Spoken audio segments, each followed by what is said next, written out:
काका जयराम। जयराम बेटा जयराम।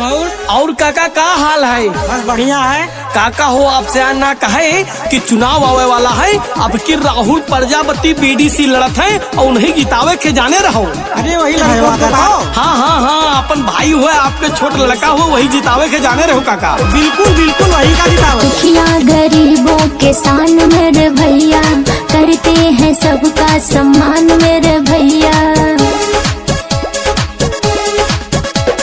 दुखिया गरीबों के शान मेरे भैया, करते हैं सबका सम्मान मेरे भैया।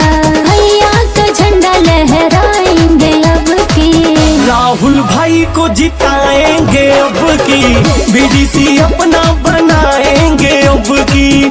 राहुल भाई को जिताएंगे अब की, बीडीसी अपना बनाएंगे अब की। आपका अपना चहेता प्रत्याशी, आपका अपना दुलरुआ बेटा राहुल प्रजापति को इस बार जिताना है, बीडीसी सदस्य बनाना है। काका काकी ने खाना है, अपना बीडीसी सदस्य राहुल प्रजापति को बनाना है।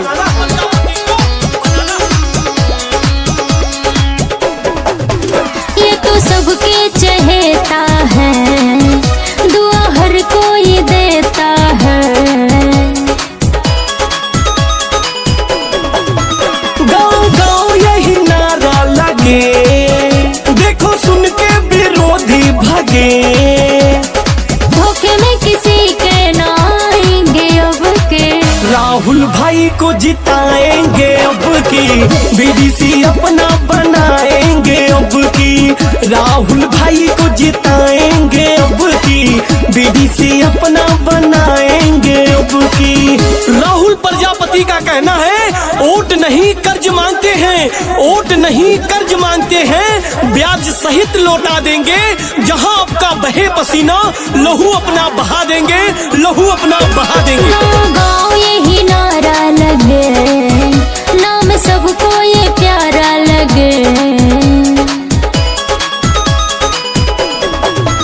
काका काकी ने खाना है, राहुल बेटा को जिताना है। घूम घूम सबसे बताएंगे अब के, राहुल भाई को जिताएंगे अब की, बीडीसी अपना बनाएंगे अब की। राहुल भाई को जिताएंगे अब की, बीडीसी अपना बनाएंगे अब की। चुनाव नहीं अब रण होगा, चुनाव नहीं अब रण होगा, संघर्ष महाभीषण होगा। इस बार राहुल प्रजापति को जिताना है, बीडीसी सदस्य बनाना है। चाचा चाची ने ठाना है, दादा दादी ने ठाना है। हम सबके ये आते हैं, साथ सबका निभाते हैं। सोचा है बदलाव लाएंगे अब की, राहुल भाई को जिताएंगे अब की, बीडीसी अपना बनाएंगे अब की। राहुल भाई को जिताएंगे अब की, बीडीसी अपना बनाएंगे अब की। दुखिया गरीबों के शान मेरे भैया, करते हैं सबका सम्मान मेरे भैया।